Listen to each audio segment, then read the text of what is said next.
So all you're gonna need to do to use one of these air purifiers is you can first see we just need to plug it into the wall like so. And it's really easy to use. There's actually a few different settings as well as a timer and a wash where you can actually change the filter here. You can see right here, this right here, if you just click the button, you can change the intensity of how fast it filters the air in your room. This will filter about 6 to 8 times per hour, plus the entire room. Or this one, the lowest one, will just do it about like half of that.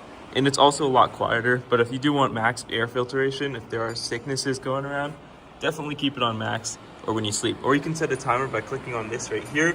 You can see right here, it'll stand for 8 hours, 1 hour, or 4 hours like so, or you can just have it off entirely.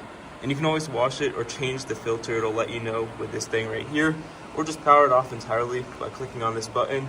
And yeah, that's pretty much all you need to know on how you can use this one. And if you found this helpful, please consider leaving a like on the video down below. But you both plug it in, and then you can actually change your setting as well as how long it's on and the lights if you want these to be on or off, just if you're sleeping or so you don't have to cover them.